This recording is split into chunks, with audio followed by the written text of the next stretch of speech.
unit pelaksana teknik dari Basarnas yang memiliki luas wilayah kerja kurang lebih 1.525,63 nautical mile atau 2.825 km dengan wilayah Papua Barat Daya dan Papua Barat.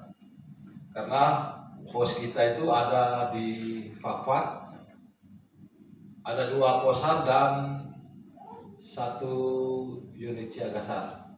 2 posar itu, 1 posar di Papua Barat yaitu di Fakfak, kemudian di Raja Ampat atau di Waisai, kemudian 1 unit siagasar itu ada di Sorong Selatan.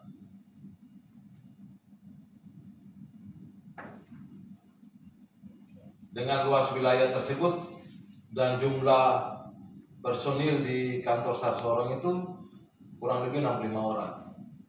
Jadi Bapak Ibu bisa dapat bayangkan bahwa jumlah wilayah yang sangat luas dengan personil yang terbatas, sehingga pelaksanaan operasi SAR itu kami mengandalkan dari potensi SAR. Potensi SAR itu rutin dilaksanakan latihan.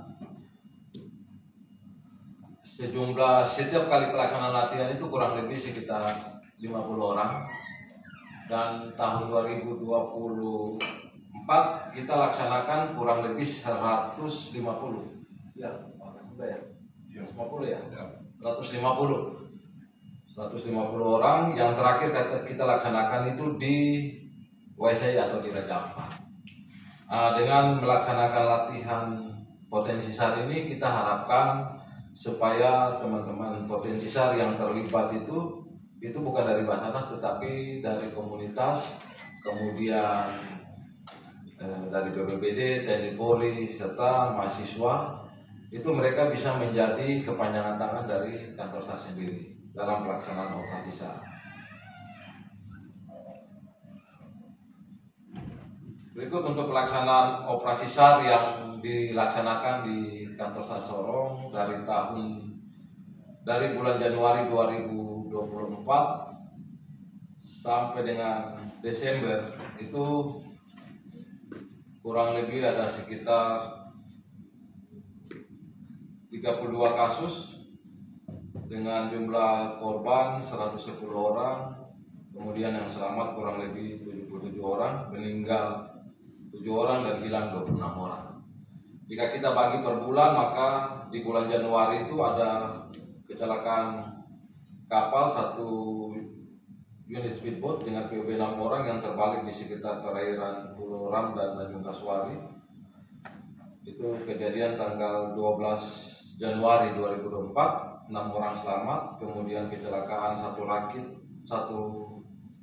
dengan POB 4 orang yang hanyut di perairan antara Mega Sasapor, Kabupaten Tambrau. Itu 4 orang selamat. Kemudian kalau operasi SAR di bulan Februari itu ada 3 kasus, yaitu ada 4 kasus, yaitu KMM 1 orang, kecelakaan kapal atau Medivac, kecelakaan kapal man overboard, orang jatuh, kemudian kecelakaan man overboard jatuh dari kapal Cinta Bahari.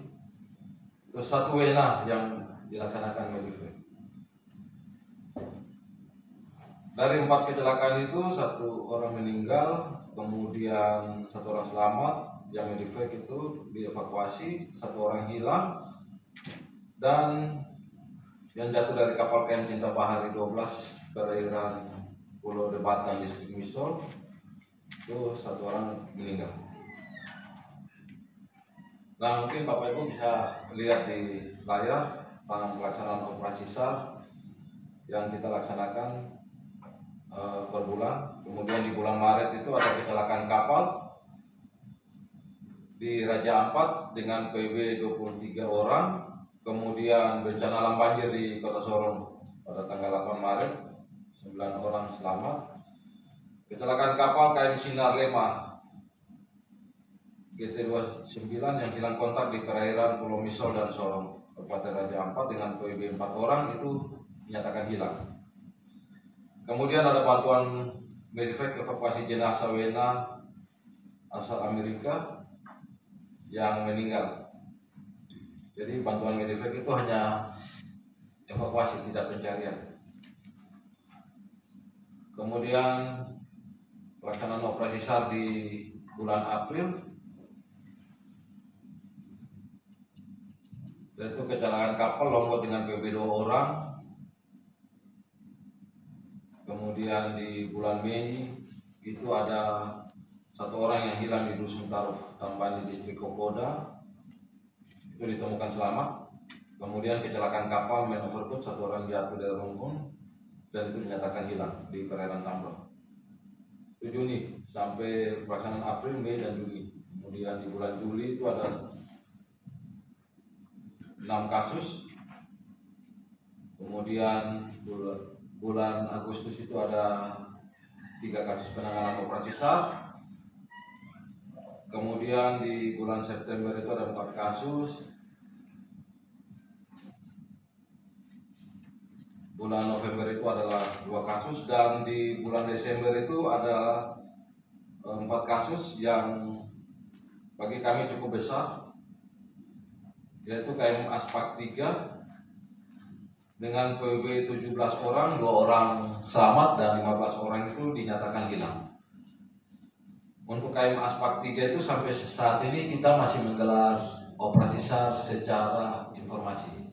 Jadi tidak ada pergerakan unsur, tapi tetap melaksanakan penyebaran informasi ke wilayah-wilayah yang dicurigai akan ditemukan oleh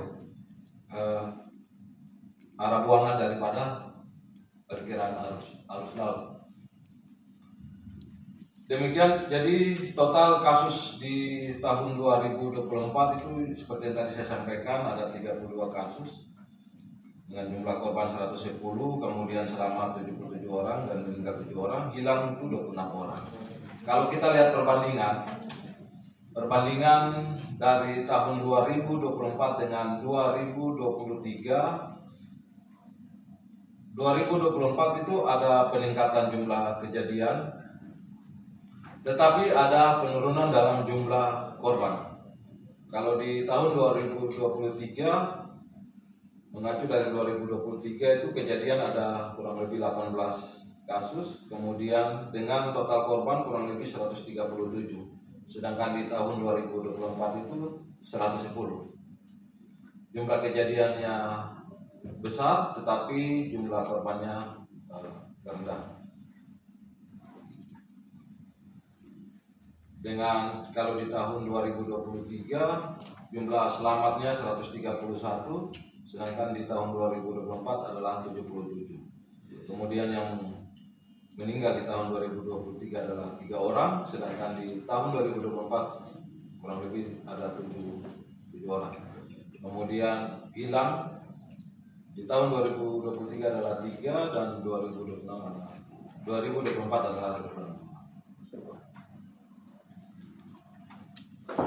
Dalam setiap kali pelaksanaan operasi SAR, adapun kendala-kendala yang kita hadapi, yaitu pertama, terlambatnya informasi seperti KM Aspak 3, kejadian sudah 2 hari yang lalu, kemudian baru kita dapat informasi. Kemudian cuaca serta luas area pencarian yang sangat luas. Saat ini memang kantor SAR Sorong belum ada personil yang di-standby-kan di Misol, karena itu salah satu wilayah yang sering kali terjadi kecelakaan, baik kapal maupun orang hilang. Itu yang agak menyulitkan bagi kantor SAR Sorong sendiri, karena kami keterbatasan personil, sehingga semoga tahun ini kita ada penambahan personil. Jika sudah bertambah, itu menjadi satu wacana untuk membuka unit siaga di Misol, supaya itu daerah-daerah yang titik kerawanan atau titik kecelakaan sering terjadi bisa ada minimal tim kantor SAR Sorong yang ada di situ dengan alur yang ada.